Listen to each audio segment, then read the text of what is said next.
എല്ലാ കൂട്ടുകാർക്കും പുതിയൊരു ക്ലാസ്സിലേക്ക് വീണ്ടും സ്വാഗതം. ക്വസ്റ്റ്യൻ പേപ്പർ 14, അതായത് 14ാമത്തെ ക്വസ്റ്റ്യൻ പേപ്പറാണ് കേട്ടോ.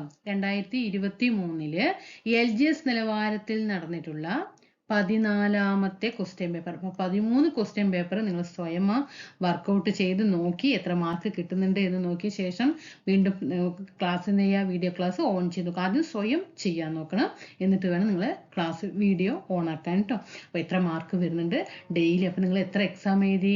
13 എക്സാം എഴുതി കഴിഞ്ഞു അല്ലേ? 14ാമത്തെ എക്സാം ആണ് എഴുതാൻ പോണത്. ഇങ്ങനെ നിങ്ങൾ ചെയ്യുകയാണെങ്കിൽ നെഗറ്റീവ് കയ്യിൽ നിന്നും വരില്ല. ഓക്കെ, അത്രയും നമ്മുടെ കയ്യിൽ നിന്ന് അത്രയും എന്താ പറയുക, ചെറിയൊരു മിസ്റ്റേക്ക് എന്തെങ്കിലും വരുമ്പോഴാണ് അങ്ങനെ വരുള്ളൂ. അല്ലാതെ ഒരിക്കലും നെഗറ്റീവ് വന്നിട്ട് ജോലി കിട്ടാതെ പോയി എന്നുള്ളൊരു സങ്കടം നിങ്ങൾക്ക് ഉണ്ടാവില്ല, അത് തീർച്ചയാണ്. പക്ഷെ ക്വസ്റ്റ്യൻ പേപ്പർ വർക്കൗട്ട് ചെയ്തേ പറ്റൂ. അത്രയും ഇമ്പോർട്ടൻ്റ് ആണ് ഓരോ ക്വസ്റ്റ്യൻ പേപ്പറും വർക്കൗട്ട് ചെയ്യുക എന്ന് പറഞ്ഞാൽ. ഒരു ഡ്രൈവിംഗ് പഠിക്കുന്ന സമയത്തേ നമ്മൾ ഗ്രൗണ്ടിൽ പഠിക്കില്ലേ, ഡ്രൈവിംഗ് പഠിക്കും. ആ ഗ്രൗണ്ടിൽ തന്നെ ഓടിയിട്ട് കാര്യമുണ്ടോ? ഇല്ല. അത് നിരത്തിലിറക്കണം. റോട്ടിലിറക്കിയിട്ട് നമ്മളൊന്ന് പരിശീലിച്ചാലേ നമുക്ക് സ്വയം എന്ത് ചെയ്യാൻ കഴിയുള്ളൂ, ഒറ്റയ്ക്ക് ഡ്രൈവിംഗ് ചെയ്ത് പോകാൻ കഴിയുള്ളൂ. അല്ലാതെ പേടിയാണ് എന്ന് പറഞ്ഞുകൊണ്ട് ഗ്രൗണ്ടിൽ തന്നെ ഇരുന്നാലോ ഗ്രൗണ്ടിൽ തന്നെ കറക്കം ഉണ്ടാവുള്ളൂ. അതുകൊണ്ടാണ് ഞാൻ പറയുന്നത്, സിലബസ് എടുത്ത് വെച്ച് സിലബസ് കംപ്ലീറ്റ് ചെയ്യണം. അത് മസ്റ്റാണ്, 100%. ഓരോ ടോപ്പിക്കും നമ്മൾ കവർ ചെയ്ത് പോകണം. ഈ കവർ ചെയ്തത് അപ്ലൈ ചെയ്യണമെങ്കിൽ ക്വസ്റ്റ്യൻ പേപ്പർ നോക്കണം. ഓക്കെ, എങ്കിലേ അവിടെ എന്താകുള്ളൂ, പഠനം പൂർത്തിയാകുകയുള്ളൂ. അപ്പം അത് മനസ്സിലാക്കിയിട്ട് ഞാൻ പറഞ്ഞു തരേണ്ട ആവശ്യമില്ല, നിങ്ങൾക്കെല്ലാം അറിയുന്നതായിരിക്കും എന്ന് വിചാരിക്കണം. ക്ലാസ്സിലേക്ക് പോകാം. ഓക്കെ, 1ാമത്തെ ക്വസ്റ്റ്യൻ നോക്കിക്കേ. ഗംഗാ ശുദ്ധീകരണ പദ്ധതിയുടെ പേരെന്താണ്? ഗംഗാ ശുദ്ധീകരണ പദ്ധതിയുടെ പേര് നമാമി ഗംഗ. അറിയാത്ത ക്വസ്റ്റ്യൻ വീണ്ടും റിപ്പീറ്റ് ചെയ്യണം. 13 ക്വസ്റ്റ്യൻ പേപ്പർ എടുക്കുമ്പോൾ ഞാൻ പറഞ്ഞു, ബോറടിപ്പിക്കുകയാണെന്നൊന്നും തോന്നരുത്. എന്തിനാ ഈ ക്ലാസ് എടുക്കുന്ന സമയത്ത് ഇങ്ങനെ പറയുന്നത് തോന്നരുത്. ചെയ്യാത്തവരുണ്ടെങ്കിൽ വീണ്ടും ചെയ്യാൻ വേണ്ടിയിട്ടാണ്. അറിയാത്ത ക്വസ്റ്റ്യൻസ് ദയവ് ചെയ്തിട്ട് പ്രീവിയസ് ക്വസ്റ്റ്യൻ പേപ്പറിന് വേണ്ടിയിട്ട് ഒരു ചെറിയൊരു നോട്ട് ബുക്ക് കരുതുക. അതിൽ അറിയാത്ത ക്വസ്റ്റ്യൻ പേപ്പറിൽ നിന്ന് അറിയാത്ത ക്വസ്റ്റ്യൻസ് നോട്ട് ചെയ്ത് വെച്ചിട്ട് പോകണം കേട്ടോ. 2021 ഐക്യരാഷ്ട്ര സംഘടനയുടെ കാലാവസ്ഥാ വ്യതിയാന സമ്മേളനം നടന്ന സ്ഥലം എവിടെയാണ്? യുണൈറ്റഡ് കിങ്ഡം അല്ലെ, UK 2023 എക്സാമിന് ചോദിച്ചിരിക്കുന്ന വർഷം നോക്കിയേ, 2021 കേട്ടോ. നമ്മൾ 2024 എക്സാമുകൾക്ക് 2022 2023 നന്നായി പഠിക്കുക കേട്ടോ. എന്നിട്ട് 2021 ഇമ്പോർട്ടൻ്റ് ആയിട്ടുള്ളതൊക്കെ നോട്ട് ചെയ്യണം. ഈ അടുത്ത് നടന്ന എക്സാമുകൾക്കൊക്കെ നോക്കുമ്പോൾ 2 വർഷം ബാക്കോട്ടാണ് കൂടുതൽ ചോദിച്ചിരിക്കുന്നത്. 2021 ഐക്യരാഷ്ട്ര സംഘടനയുടെ കാലാവസ്ഥാ വ്യതിയാന സമ്മേളനം എവിടെയാണ്? UK അല്ലെ. 2022 ധാക്ക അന്താരാഷ്ട്ര ഫിലിം ഫെസ്റ്റിവലില് ഏത് ഇന്ത്യൻ സിനിമയ്ക്കാണ് മികച്ച സിനിമയ്ക്കുള്ള പുരസ്കാരം ലഭിച്ചത്? കുഴങ്ങലാണ് കേട്ടോ, കുഴങ്ങൽ. 2019 വള്ളത്തോൾ പുരസ്കാരം ലഭിച്ച സാഹിത്യകാരൻ ആരാണ്? പോൾ സക്രെയാണ് കേട്ടോ. പോൾ സക്രയ്ക്കാണ് 2019 വള്ളത്തോൾ പുരസ്കാരം. 2021-22 കേന്ദ്ര ബജറ്റ് അവതരിപ്പിച്ച ധനമന്ത്രി ആരാണ്? നമുക്കറിയാം, നിർമ്മല സീതാരാമനാണ് അല്ലെ. ഇപ്പൊ കേന്ദ്രത്തിലെ ധനകാര്യമന്ത്രി ആരാണ്? നിർമ്മല സീതാരാമൻ. റഷ്യ ഉക്രൈൻ യുദ്ധത്തിൽ തകർന്ന ലോകത്തിലെ ഏറ്റവും വലിയ ഉക്രൈൻ നിർമ്മിത വിമാനം ഏതാണ്? AN-225 Mriya. 2021 major Dhyan Chand Khel Ratna പുരസ്കാരം നേടിയ മലയാളി. 7ാമത്തത് B ആണ്, PR ശ്രീജേഷിനാണ് 2021 മേജർ ധ്യാൻചന്ദ് പുരസ്കാരം. നിലവിലെ കേരള നിയമസഭാ സ്പീക്കർ ആരാണ്? AN ഷംസീർ അല്ലെ, AN ഷംസീർ. 2022 ഫിഫ വേൾഡ് കപ്പിന് ആതിഥേയത്വം വഹിക്കുന്ന രാജ്യം ഖത്തർ. നിലവിലെ കേരള ലോകായുക്ത ചെയർമാൻ സിറിയക് ജോസഫ്. കേരളത്തിന്റെ തീരപ്രദേശം ഏതു പേരിലാണ് അറിയപ്പെടുന്നത്? C ആണ്, മലബാർ തീരസമതലം. അറബിക്കടലിൽ സ്ഥിതി ചെയ്യുന്ന ഇന്ത്യയുടെ ദ്വീപ സമൂഹം ലക്ഷദ്വീപ്. വടക്കേ ഇന്ത്യ, തെക്കേ ഇന്ത്യ എന്നിങ്ങനെ ഇന്ത്യയെ രണ്ടായി വേർതിരിക്കുന്ന അക്ഷാംശ രേഖ ഏതാണ്? ഉത്തരായന രേഖയാണ്. 13ാമത്തെ ആൻസർ B ആണ്, ഉത്തരായന രേഖ. നോട്ട് ചെയ്ത് വെക്കണം. വടക്കേ ഇന്ത്യ, തെക്കേ ഇന്ത്യ എന്നിങ്ങനെ ഇന്ത്യയെ രണ്ടായി വേർതിരിക്കുന്ന അക്ഷാംശ രേഖ ഉത്തരായന രേഖ. ഇന്ത്യയെ ശ്രീലങ്കയിൽ നിന്നും വേർതിരിക്കുന്ന സമുദ്രഭാഗം മാന്നാർ കടലിടുക്ക്. 14 മാന്നാർ കടലിടുക്ക്. ഇന്ത്യയിലെ ദേശീയ ജലപാത 3 ബന്ധിപ്പിക്കുന്ന സ്ഥലങ്ങൾ നമ്മുടെ കൊല്ലത്തെയും കോട്ടപ്പുറത്തെയാണ് അല്ലെ. 15ാമത്തെ സി ആണ്. കേരളം തമിഴ്നാട് സംസ്ഥാനങ്ങളിലെ തീരദേശ മണലിൽ നിന്നും ലഭിക്കുന്ന ആണവോർജ ധാതു 16 ബി ആണ്, തോറിയമാണ്. ഇന്ത്യയിലെ ഏറ്റവും വലിയ എണ്ണപ്പാടം മുംബൈ ഹൈ ആണ്.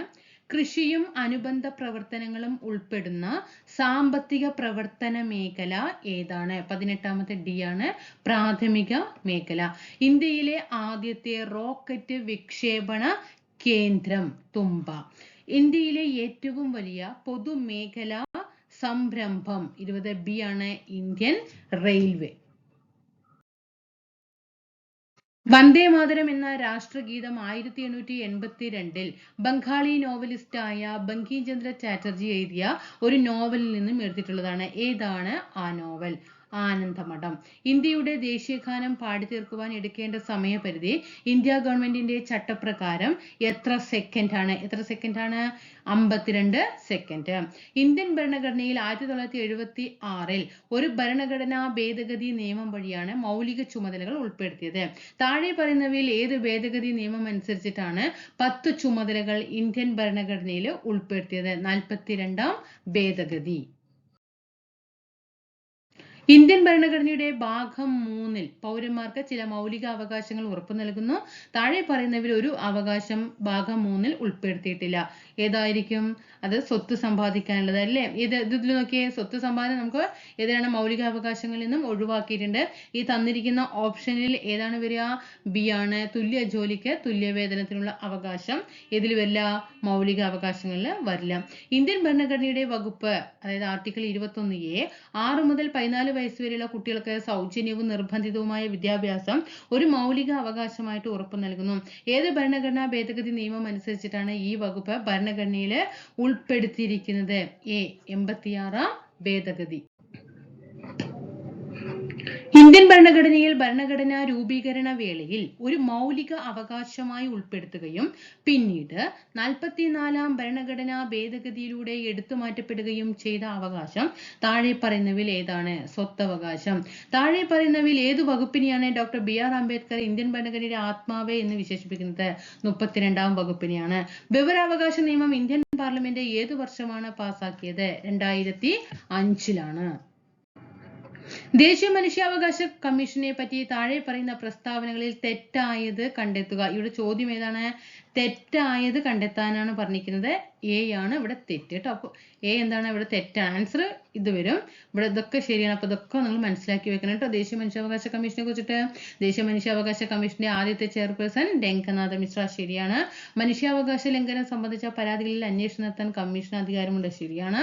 ദേശീയ മനുഷ്യാവകാശ കമ്മീഷൻ 1993 പാർലമെന്റ് പാസാക്കിയ മനുഷ്യാവകാശ സംരക്ഷണ നിയമപ്രകാരം നിലവിൽ വന്ന സ്ഥാപനമാണ്. ഇത് 3ഉം ശരിയാണ്. ഓക്കെയാണല്ലോ. ഇനി ഇന്ത്യൻ ദേശീയ പതാകയുടെ മാതൃക ഭരണഘടനാ നിർമ്മാണ സമിതി ഔദ്യോഗികമായിട്ട് അംഗീകരിച്ചത് ഏത് ദിവസമാണ്? 1947 ജൂലൈ മാസം 22ാം തീയതി. ബ്രിട്ടീഷ് രേഖകളിൽ പൈച്ചിരാജ, കോട്ടിയൂട്ട് രാജ എന്ന പേരുകളിൽ അറിയപ്പെടുന്നത് പഴശ്ശിരാജ. കേരളത്തിൽ നടന്ന മാപ്പിള കലാപങ്ങളെ കുറിച്ച് അന്വേഷിക്കാൻ നിയോഗിക്കപ്പെട്ട കമ്മീഷൻ ഏതാണ്? സി ആണ്, വില്യം ലോഗൻ കമ്മീഷനാണ് കേട്ടോ. തലസാപ്പിള്ളി ലിഖിതം എഴുതി തയ്യാറാക്കിയത് ആരാണ്? അയ്യനടികൾ തിരുവടികൾ. ആധുനിക കാലത്തെ മഹാത്ഭുതം എന്ന് ഗാന്ധിജി വിശേഷിപ്പിച്ച സംഭവം ക്ഷേത്രപ്രവേശന വിളംബരം. തിരുവിതാംകൂറിൽ സൗജന്യവും നിർബന്ധിതവുമായ വിദ്യാഭ്യാസം നടപ്പിലാക്കിയ ഭരണാധികാരി റാണി ഗൗരി പാർവതിബായി. രാജ്യസമാചാരം എന്ന പത്രം ആരംഭിച്ചത് ആരാണ്? Hermann Gundert. തുലാം 10 സമരം എന്ന് അറിയപ്പെടുന്നത് പുന്നപ്ര വയലാർ സമരം. മലബാർ ബ്രിട്ടീഷുകാർക്ക് ലഭിക്കാനിടയാക്കിയ ഉടമ്പടി ശ്രീരംഗപട്ടണം ഉടമ്പടി. കണ്ണീരും കിനാവും എന്ന ഗ്രന്ഥം രചിച്ചത് VT ഭട്ടതിരിപ്പാട്. മലയാളി മെമ്മോറിയൽ തയ്യാറാക്കിയ വർഷം 1891. ക്രിക്കറ്റ് ഇതിഹാസമായിരുന്ന ഷെയ്ൻ വോണിന്റെ ജന്മസ്ഥലം ഏതാണ്? ഓസ്ട്രേലിയ ആണ് കേട്ടോ. പിങ് പോങ് എന്നറിയപ്പെടുന്ന കായിക ഇനം 42 ബി ആണ്, ടേബിൾ ടെന്നീസ് ആണ് പിങ് പോങ്. ഹോക്കി കളിയിലെ മാന്ത്രികൻ എന്നറിയപ്പെടുന്ന കായിക താരം ധ്യാൻചന്ദ്. പൂക്കോട്ട് തടാകം സ്ഥിതി ചെയ്യുന്ന ജില്ല വയനാട്. പാലക്കാട് ജില്ലയിലെ നിത്യഹരിതവനം സൈലന്റ് വാലി.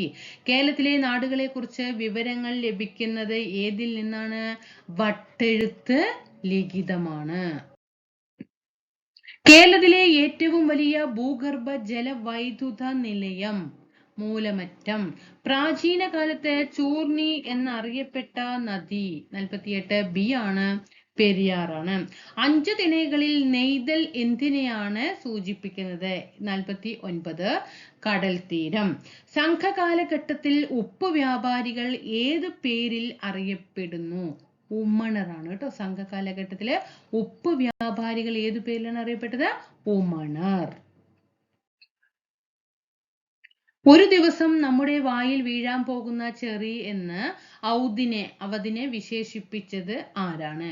ഡൽഹൌസി പ്രഭു. ഗാന്ധിജി അധ്യക്ഷ പദവി അലങ്കരിച്ച കോൺഗ്രസ് സമ്മേളനം നടന്ന സ്ഥലം ബൽഗാം.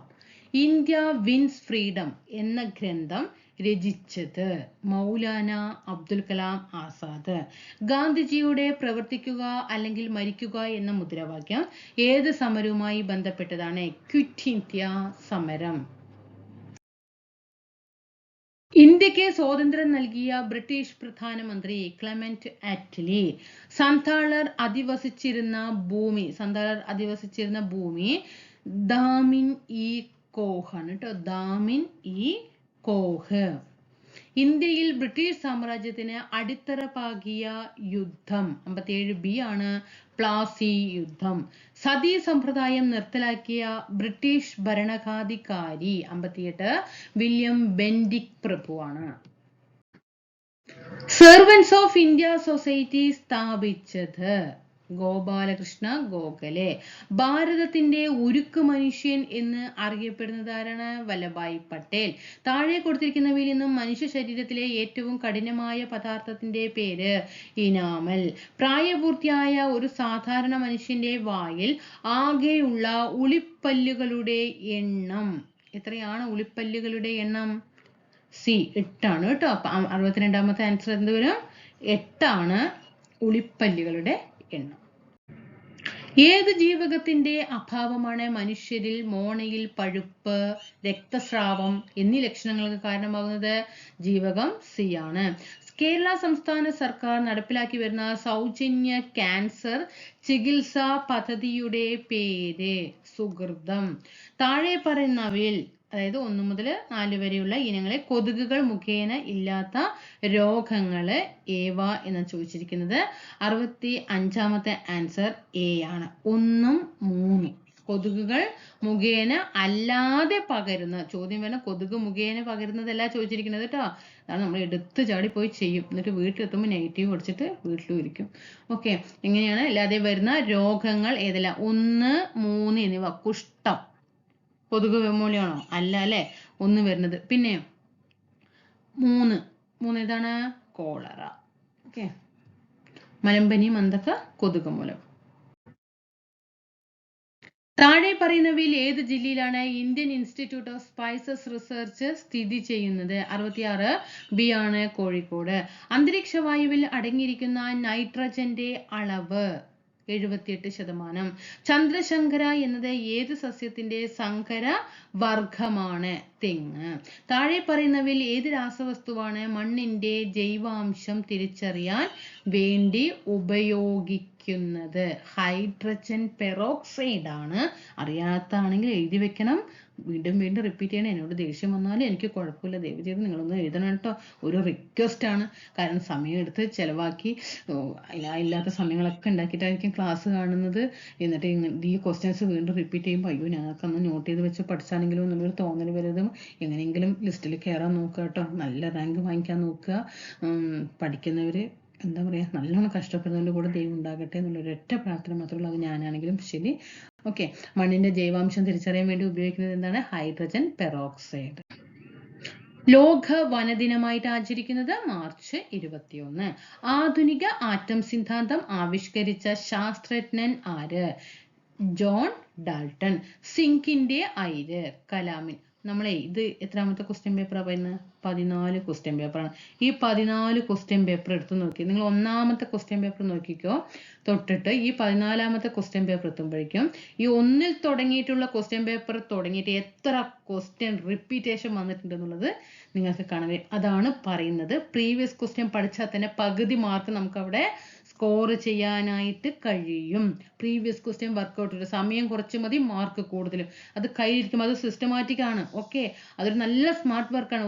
ഒരു PSC ആത്മാർത്ഥമായിട്ട് പഠിക്കുന്ന ഒരു ഉദ്യോഗാർത്ഥിയാണ്. ആത്മാർത്ഥമായിട്ട്, ഞാൻ റിപ്പീറ്റ് ചെയ്ത് പറയുന്നു, ജോലി വേണം എന്നൊരു ലക്ഷ്യത്തോട് കൂടിയിട്ടാണ് നിങ്ങൾ പഠിക്കുന്നതെങ്കിൽ നിങ്ങൾ പ്രീവിയസ് ക്വസ്റ്റ്യൻ പേപ്പർ ഉൾപ്പെടുത്തിയിരിക്കും, നിങ്ങൾ ലിസ്റ്റ് കയറും. അല്ലാത്തവർ പഠിച്ചുകൊണ്ടേയിരിക്കും. ഇതേ എനിക്ക് പറയാനുള്ളൂ.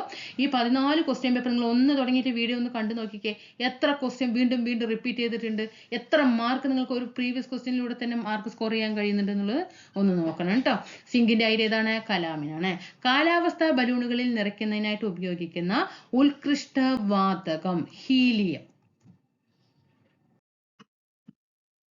ഭൂവൽക്കത്തിൽ ഏറ്റവും കൂടുതലായിട്ട് കാണപ്പെടുന്ന മൂലകം ഭൂമിയിൽ ഏതാണ്? 74ാമത്തെ ഏത് വരും? ബി ആണ് അല്ലേ? ഓക്സിജൻ ആണ്. ആദ്യം ചെയ്തു നോക്കണം കേട്ടോ. വാഹനങ്ങളിലെ ബാറ്ററിയിൽ അടങ്ങിയിരിക്കുന്ന ആസിഡ് സൾഫ്യൂരിക് ആസിഡ്. ഒരു വസ്തുവിന്റെ വേഗതയെ സംബന്ധിച്ച് താഴെ പറയുന്നതിൽ ഏത് സമവാക്യമാണ് ശരി അല്ലാത്തത്? ഇത് ആദ്യം നോട്ട് ചെയ്യണം. ശരിയല്ലാത്തത് ഇവിടെ ചോദിച്ചിരിക്കുന്നത് എന്താണ്? വേഗതയെ സംബന്ധിച്ചിട്ടാണ്. 76ാമത്തെ ആൻസർ സി ആണ്.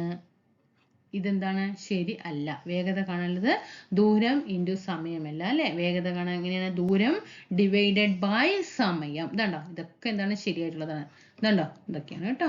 ദൂരത്തിന് മാത്രമാണ് വേഗത ഇൻറ്റു സമയം. വേഗത കാണാൻ ദൂരം ഡിവൈഡഡ്. ഇതൊക്കെ കറക്റ്റ് ആയിട്ടുള്ള ആൻസർ ആണ് കേട്ടോ. പ്രവൃത്തിയുടെ യൂണിറ്റ് എന്താണ്? ഏതാണ്? ജൂൾ ആണ് അല്ലെ? പ്രവൃത്തിയുടെ യൂണിറ്റ് ജൂൾ ആണ്. ഇന്ത്യയുടെ ബഹിരാകാശ ഏജൻസിയുടെ പേര്? ISRO. മനുഷ്യന്റെ ശരാശരി ശരീര ഊഷ്മാവ് എത്ര ഡിഗ്രി സെൽഷ്യസ് ആണ്? എത്ര ഡിഗ്രി സെൽഷ്യസ് ആണ് നമ്മുടെ ശരീരത്തില്? എത്രയാണ്? ബിയിലെ 37 ഡിഗ്രി സെൽഷ്യസ് ആണ്. ഒരു ലെൻസിന്റെ ഫോക്കസ് ദൂരവും പവറും തമ്മിൽ ബന്ധിപ്പിക്കുന്ന സമവാക്യം. ഫോക്കസ് ദൂരവും പവറും തമ്മിൽ ബന്ധിപ്പിക്കുന്ന ഈ ക്വസ്റ്റ്യൻസ് ഇടയ്ക്കിടയ്ക്ക് ഇങ്ങനെ റിപ്പീറ്റേഷൻ വരുന്നുണ്ട്. നല്ല രീതിയിൽ ഈ ക്വസ്റ്റ്യൻ നോട്ട് ചെയ്ത് വെക്കണം കേട്ടോ. ഇതൊക്കെ SRTയിൽ കിടക്കുന്നതാണ്. ഏതാണ്? പി കാണാൻ ഇതാണ് ഇക്വേഷൻ കേട്ടോ. പഠിക്കുക, നല്ല രീതിയിൽ പഠിക്കുക. അറിയാത്ത ക്വസ്റ്റ്യൻസ് ഒക്കെ എഴുതി വെക്കുക. സിലബസ് ബേസ് ആയിട്ട് നമ്മൾ ക്ലാസ്സുകൾ എടുത്തു പോയിട്ടുണ്ട്. ഇന്ത്യൻ ജോഗ്രഫി കംപ്ലീറ്റ് ആകാനായിട്ടുണ്ട്. അതുപോലെ ഇന്ത്യൻ കോൺസ്റ്റിറ്റ്യൂഷൻ, ഓക്കെ, ഇന്ത്യൻ ജോഗ്രഫിയും കംപ്ലീറ്റ് ആകാനായി, കോൺസ്റ്റിറ്റ്യൂഷൻ കംപ്ലീറ്റ് ആകാനായിട്ടുണ്ട്, കേരള ഭരണ സംവിധാനവും കംപ്ലീറ്റ് ആകാനായി. അപ്പം 3 മൊഡ്യൂൾ നമ്മൾ ഏകദേശം കഴിയാനായിട്ടുണ്ട്. അങ്ങനെ ക്ലാസ്സുകൾ എന്ത് ചെയ്യുന്നു?